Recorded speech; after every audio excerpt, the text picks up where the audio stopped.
नमस्कार, मैं हूं संजय दुबे। संभव इंजीनियर्स चैनल में आपका स्वागत है। इस वीडियो सीरीज में हम Madhya Pradesh state engineering service examination 2020 जिसका एग्जामिनेशन 14 नवंबर 2021 को हुआ है,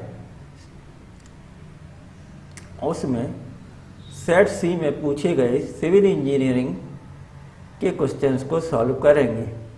इससे पूर्व में भी हमने पार्ट 1 और पार्ट 2 में क्वेश्चन नंबर 50 से क्वेश्चन नंबर 76 तक सॉल्व किए हैं। तो आगे के क्वेश्चन अब सॉल्व करते हैं।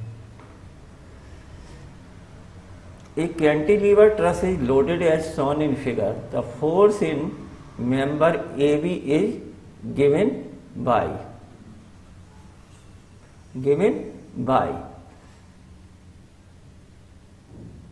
मेंबर ए बी में फोर्स निकालना है। तो सबसे पहले क्या करते हैं, सभी मेंबर्स में टेंसाइल फोर्स एज्यूम कर लेते हैं। सॉल्व करने पर यदि आंसर पॉजिटिव में आता है तो हमारा एज्यूम्पशन सही है, अदरवाइज फोर्स कंप्रेशन हो जाएगा। इस प्रॉब्लम को हम मेथड ऑफ सेक्शन के द्वारा आसानी से सॉल्व कर सकते हैं। मेथड ऑफ सेक्शन में ध्यान रखना है कि 3 से ज़्यादा मेंबर कट नहीं होना चाहिए। और कंसीडर राइट सेक्शन के राइट पार्ट को कंसीडर करते हैं। तो right part is in equilibrium.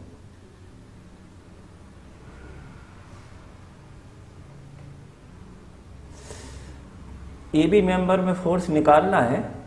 इसके लिए हम मूवमेंट लेंगे अबाउट ई से, क्योंकि ए बी और बी मेंबर ज्वाइंट ई से पास होते हैं तो इनका मूवमेंट अबाउट ई के 0 हो जाएगा। तो force F A B multiplied by vertical distance 4 metre.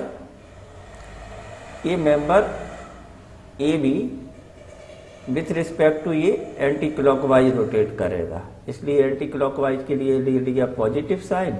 B पर लोड अप्लाई किया है W multiplied by 3 metre. Distance कितनी हो गई है, 3 मीटर। और ये रोटेट करेगा क्लॉकवाइज मतलब माइनस, तो डब्लू इंटू 3।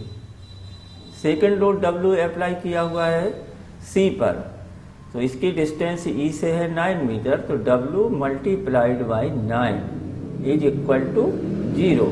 तो F A B is equal to 12W upon 4 means 3W। Answer में W दिया नहीं है, जबकि लोड W के रूप में दिया हुआ है। इसमें से चारों में से कोई भी ऑप्शन करेक्ट नहीं है।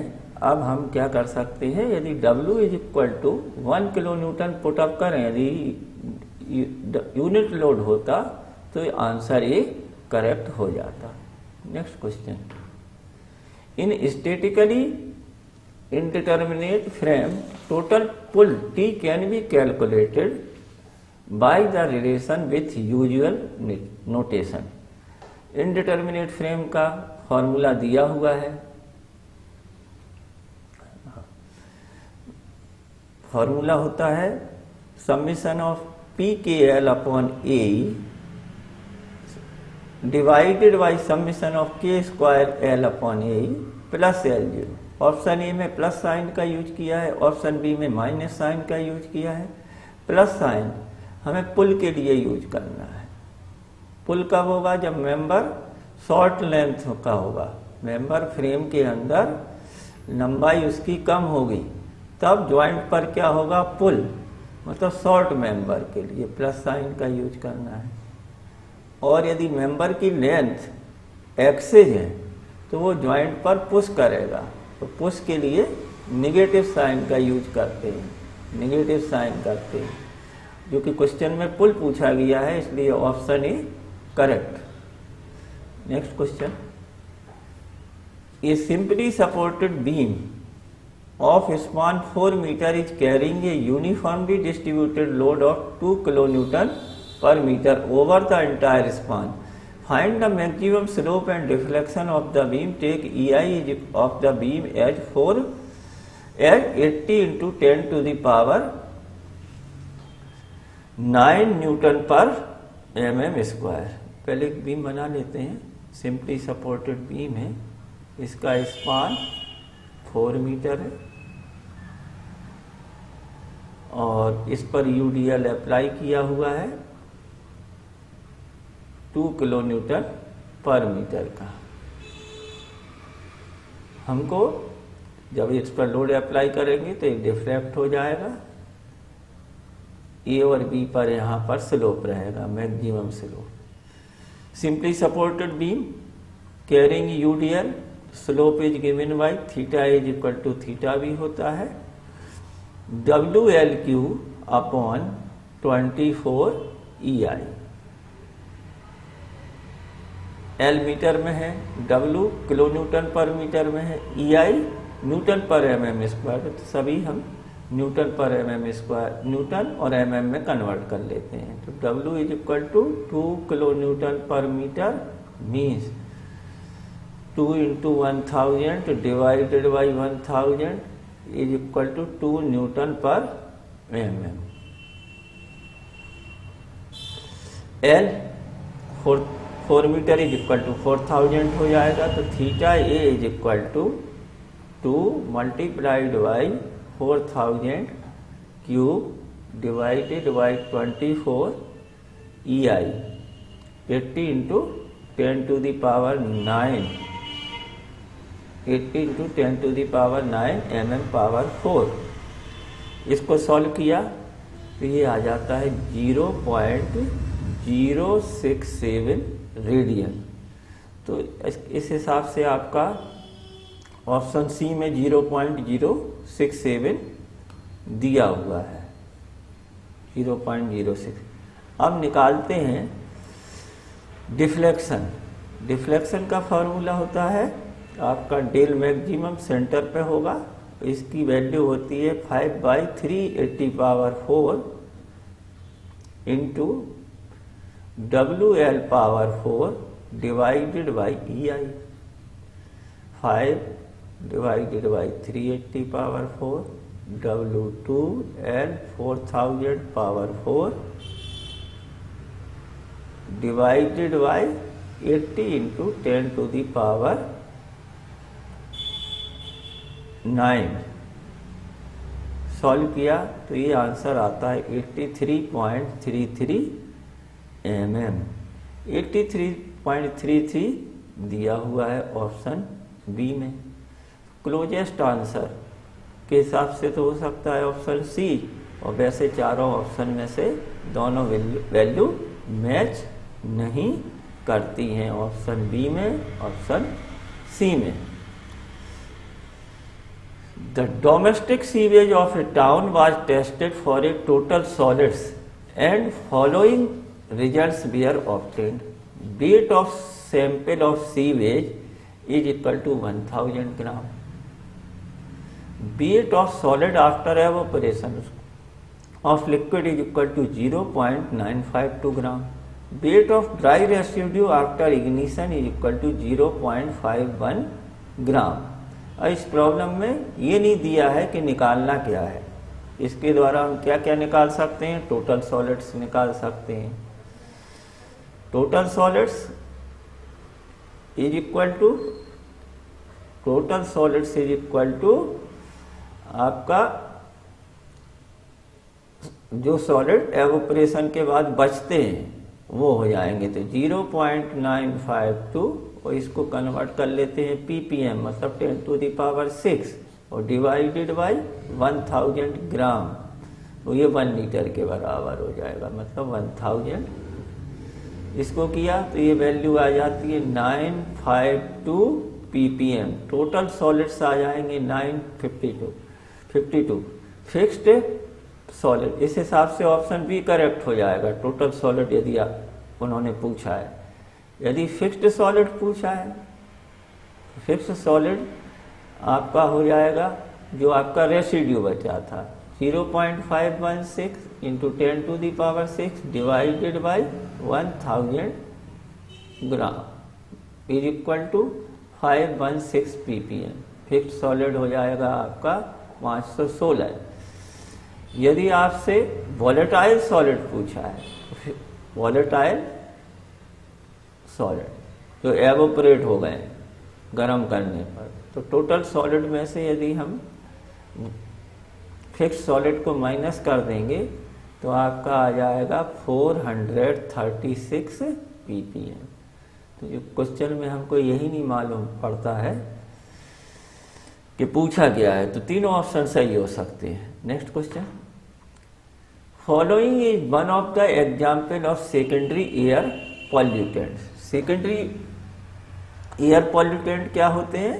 प्राइमरी एयर पॉल्यूटेंट जब आपस में रिएक्शंस करते हैं या वाटर वेपर से रिएक्शन करते हैं इन प्रेजेंस ऑफ सनलाइट और अब्सेंस ऑफ सनलाइट, तो सेकेंडरी पॉल्यूटेंट्स बनते हैं। Organic compounds, nitrogen oxide, halogen compounds, ये सब क्या है? प्राइमरी पॉल्यूटेंट है।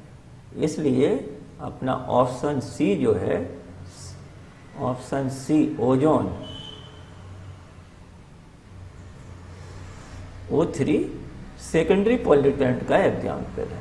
Next question, an unit operation in which a solid और solid liquid mixture is intimately mixed with a liquid for purpose of transferring certain component to the liquid, ये unit operation elutriation का example है। Elutriation means washing of sludge।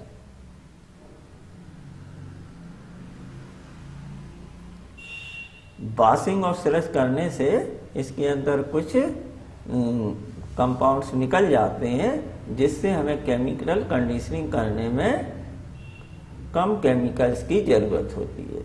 ये आपका correct answer है C. Next question, in case of waste water disposal in a river minimum dissolved oxygen level occurs in the zone of. जब sewage को river में discharge करते हैं तो dissolve oxygen का जो सेक कर्व बनता है वो सबसे पहले क्लियर वाटर रहता है। क्लियर वाटर के बाद इसके बाद रहता है आपका जोन ऑफ डिग्रेडेशन।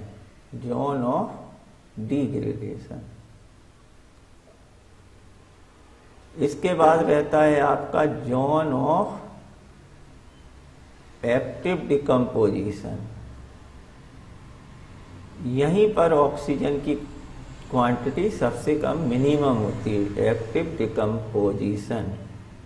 इसके बाद फिर से क्लियर जोन ऑफ रिकवरी आ जाता है, जोन ऑफ रिकवरी। ऑक्सीजन किस तरह से कम होती जाती है? क्लियर वाटर में तो पूरी की पूरी रहती है, क्लियर वाटर के बाद धीरे धीरे जोन ऑफ डिग्रेडेशन में कम होती है और जोन ऑफ एक्टिव डिकम्पोजिशन में मिनिमम हो जाती है। इसके बाद फिर से रिकवरी स्टार्ट हो जाती है और क्लियर वाटर आते आते फिर से कंप्लीट सैचुरेशन हो जाता है। इसका मतलब आंसर क्या हुआ? Zone of active decomposition B. Sedimentation with coagulation treatment of water is effective when water is alum, ferrous sulphate और फेरिक क्लोराइड केमिकल्स जो हैं कोगुलेंट के रूप में काम करते हैं। ये तभी इफेक्टिव होते हैं जब वाटर थोड़ा सा एल्कलाइन हो। एल्कलाइन मतलब pH value is more than 7। इसके लिए हम क्या करते हैं? लाइम, यदि पानी नॉर्मल है तो उसको एल्कलाइन बनाने के लिए लाइम या सोडियम कार्बोनेट को मिला देते हैं, तो इससे उसकी एल्कलिनिटी बढ़ जाती है और इसकी इफेक्टिवनेस बढ़ जाती है। Next question, modulus of rigidity is defined as within elastic limit modulus of elasticity को C से, G से, N से रिप्रेजेंट करते हैं। सिंपल क्वेश्चन है कि is equal to shear stress divided by shear strength. Shear strength, it is the ratio of shear stress and shear strength. Option भी correct हुआ। Next question, when a body is subjected to a direct tensile stress, ये body है और इस पर एक direct tensile stress sigma,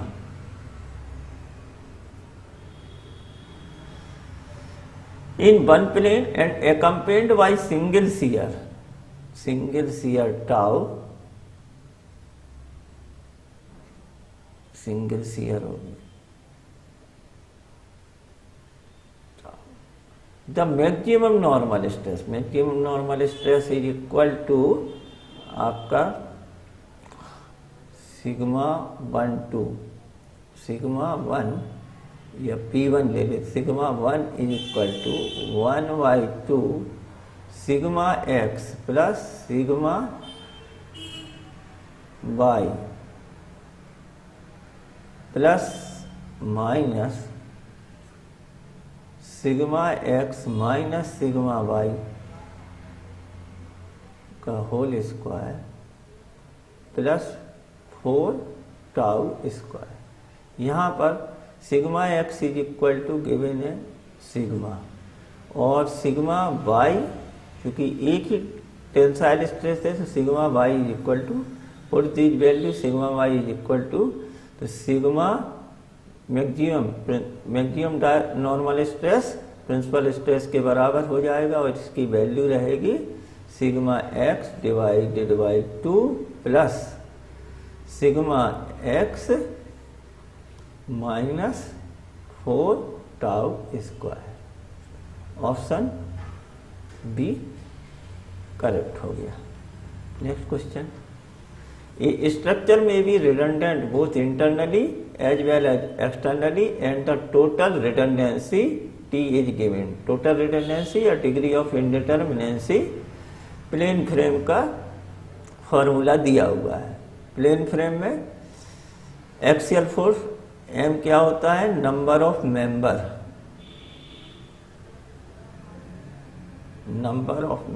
जितने member होते हैं उतना ही आपका एक्सियल फोर्स इनडिटर्मिनेट रहता है, तो अननोन मेंबर फोर्स हो जाते हैं। इसके बाद आपकी रिएक्शंस भी अननोन रहती हैं, तो टोटल नंबर ऑफ अननोन क्या हो जाते हैं, M plus R। Each joint पे दो इक्वेशन अवेलेबल रहते हैं, equation of equilibrium, summation of x is equal to 0, summation of y is equal to 0। तो नंबर ऑफ इक्वेशन कितने हो जाएंगे, 2j। तो total degree of indeterminacy is equal to M plus R minus 2j। इसको इस रूप में भी लिख सकते हैं, M minus 2j minus R, इसलिए ऑप्शन ए करेक्ट हुआ। Next question, the vertical deflection of the joint of perfect frame del V is given by, del V means vertical deflection of a joint in perfect frame is summation of P V L upon E। यहाँ पर P क्या है, intensity of stress in any member due to external load. V क्या है, force in member due to unit load applied at the joint where the deflection is required। L क्या है, length of the member, E क्या है, modulus of elasticity। इसलिए option A is the correct answer. The term virtual work refer to, अब एक होता है अपना real work. Real work is equal to force into distance. यदि फोर्स है P और डिस्प्लेसमेंट है डेल, तो real work is equal to actual force multiplied by actual displacement. अब वर्चुअल वर्क, वर्चुअल वर्क में या तो हमारा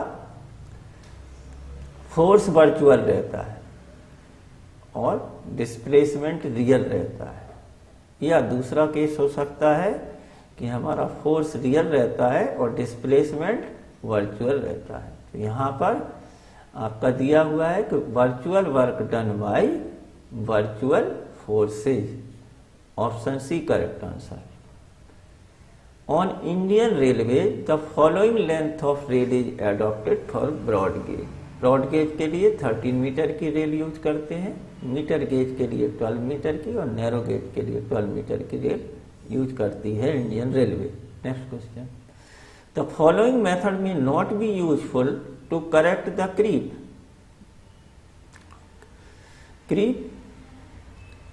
क्रीप मूवमेंट को रोकने के लिए हम क्या क्या यूज करते हैं? And apply anti creep coating, ये कोई मेथड नहीं है, तो ये क्या है आपका, यही ऑप्शन क्या हो जाएगा। बाकी पुलिंग बैक ऑफ रेल को क्रीप करके रेल आगे बढ़ जाती है, मूव कर जाती है, तो उसको जिम क्रो से हम क्या कर लेते हैं, पीछे कर लेते हैं। Use of creep anchors, anti creep anchors का यूज करते हैं रेल के मूवमेंट को रोकने के लिए। Increase in sleeper density increase करने से भी क्रीप की वैल्यू कम हो जाती है। तो ये तीनों ऑप्शंस क्या हैं आपके क्रीप रोकने के लिए, प्रिवेंशन ऑफ क्रीप के लिए इफेक्टिव मेथड है। Next question, wherever reverse curve are necessary, a long straight portion between two reverse curve provided should have a minimum length. Minimum length between two reverse curve is given 50 metre, but options में 48 metre भी है और 54 metre भी है। तो मेरे answer safer side लेंगे तो मिनिमम लेंथ क्या होना चाहिए, 54 metre, option A correct. As per the rule with one locomotive the following gradient are recommended in plains. Plains में वन लोकोमोटिव के लिए जो रूलिंग ग्रेडियंट है वो 1/150 टू 1/200 होता है। यहाँ पर किसी भी ऑप्शन में 150 नहीं है, इसलिए मेरे लिए ऑप्शन ए करेक्ट है। Next question, the reduction in gradient and curve is known as grade compensation. In India the following value of grade compensation have been allowed for broad gauge track. Broad gauge के लिए 0.0% per degree each degree of curve, degree of curve. Metre gauge के लिए 0.03 per degree of curve और narrow gauge के लिए 0.02 पर degree of curve पूछा गया है क्वेश्चन में ब्रॉड गेज के लिए, इसलिए ऑप्शन ए करेक्ट। द प्रधानमंत्री ग्रामीण सड़क योजना PMGSY, अटल बिहारी वाजपेयी जब प्राइम मिनिस्टर हुए सन 2000 में PMGSY को गांव को रोड से जोड़ने के लिए लाए थे, तो answer option C correct answer है। As per IRC 73/1980 the width of the carriage way for double lanes with raised curve. Single lane के लिए 3.750 मीटर होती है carriage way width, double lane without raise curve, without raised curve,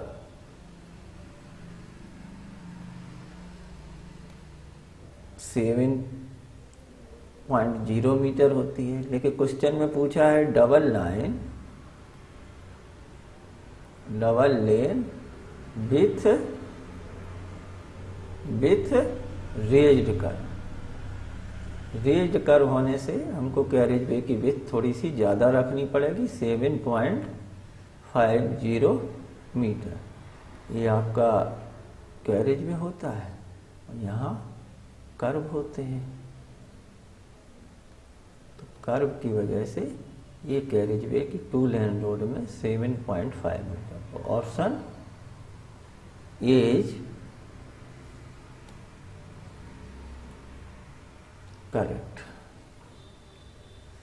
According to IRC 73 guidelines, extra widening of curve is not required on single lane carriageway if the radius of the curve is longer than. Extra widening provide करते हैं mechanical widening के रूप में और psychological widening के रूप में। लेकिन यदि कर्व की रेडियस ज़्यादा होती है तो फिर इसकी ज़रूरत इनर साइड पे वाइडनिंग करने की ज़रूरत नहीं रहती है। सिंगल लेन रोड है और कर्व की रोड है और कर्व की रेडियस यदि 60 मीटर से कम है, 60 मीटर से कम है, तो एक्स्ट्रा वाइडनिंग जो है वो 0.6 मीटर लेते हैं 60 मीटर तक। और यदि 60 मीटर से ज़्यादा है, R is greater than 60 metre for single lane road, तब एक्स्ट्रा वाइडनिंग की ज़रूरत नहीं पड़ती है। इसलिए आंसर हो गया आपका ए। जबकि टू लेन रोड में यदि कर्व की रेडियस 300 मीटर से ज़्यादा है तो एक्स्ट्रा वाइडनिंग 0 रहती है। Next question, which one of the following is not a desirable property of subgrade soil at a highway material? Desirable properties of subgrade soil क्या क्या होती हैं? सॉइल स्टेबल होना चाहिए, उसके अंदर स्टेबिलिटी की प्रॉपर्टी होना चाहिए। सॉइल इनकम्प्रेसिबल होना चाहिए इन लॉन्ग टर्म। सॉइल में स्ट्रेंथ होना चाहिए और उसका वॉल्यूम चेंज मिनिमम होना चाहिए। सॉइल में गुड ड्रेनेज प्रॉपर्टी होना चाहिए, पानी आसानी से। बिटुमन एडिशन से यहाँ पर सॉइल की गुड प्रॉपर्टी से कुछ लेना नहीं। ऑप्शन ये क्या है, अपने को चूज करना पड़ेगा। नेक्स्ट, ये road sign indicate no parking. No parking sign जो है वो रेगुलेटरी साइन है, रेगुलेटरी साइन या मैंडेटरी साइन।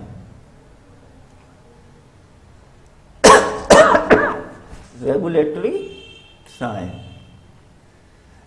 जो जिनका पालन करना कंपलसरी होता है और breach of rule is punishable by law. यदि आप इसको तोड़ेंगे तो आपको फाइन पे करना होगा रेगुलेटरी साइन में। और आपका जो नो पार्किंग साइन है सर्कुलर शेप का होता है और इसका बैकग्राउंड ब्लू होता है, बैकग्राउंड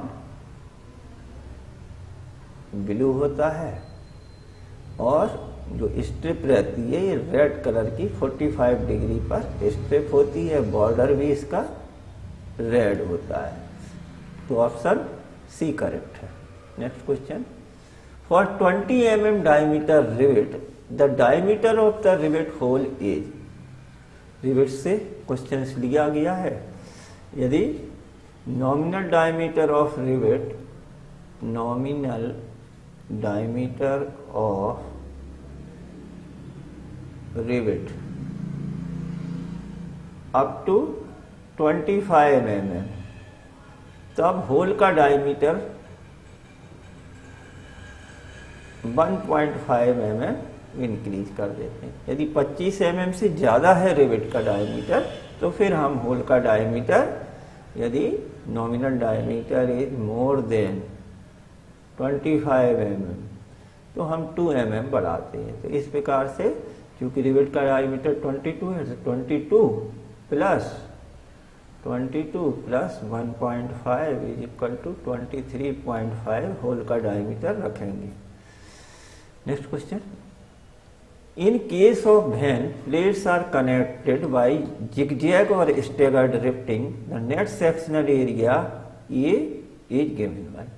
रेक्टेंगुलर प्लेट के लिए नेट सेक्शनल चेन लाइन के लिए आपका net sectional area B width of the plate minus N number of rivets multiplied by D N और टी थिकनेस ऑफ द। जब हम प्लेट को स्टैगर्ड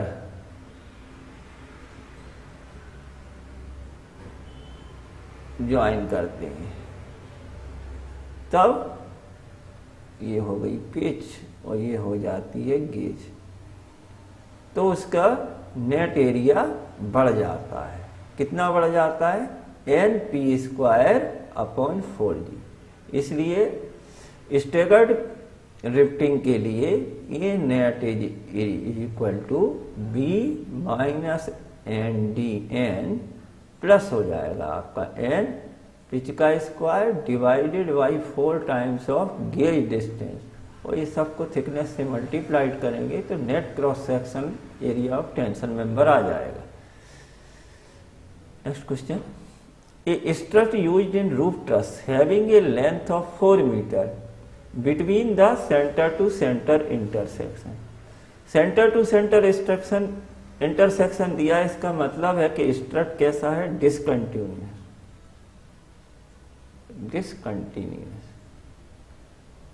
डिसकंटिन्यूअस कंप्रेशन मेंबर जो कि एंगल से बने होते हैं, यदि 1 रिवेट से कनेक्टेड हो दोनों साइड तब इनकी इफेक्टिव लेंथ जो है एक्चुअल लेंथ के बराबर हो जाती है। इस हिसाब से 1 रिवेट के हिसाब से आपका आंसर हो जाएगा L is equal to 4.0 metre. जबकि यदि यही 2 रिवेट से कनेक्टेड हो या ज़्यादा रिवेट्स लगी हो 2 से ज़्यादा, तो आपका इफेक्टिव लेंथ जो L है वो 0.85 L के बराबर हो जाती है। 0.85 L means 0.85 multiplied by 4 metre is equal to 3.4G। तो दोनों ऑप्शंस करेक्ट हो सकते हैं। 4 मीटर 1 रिवेट से कनेक्टेड हो और 3.4 मीटर जबकि 2 रिवेट से कनेक्टेड, क्योंकि क्वेश्चन में ऐसा स्पेसिफाइड नहीं है, इसलिए एग्जाम के ऊपर डिपेंड करेगा।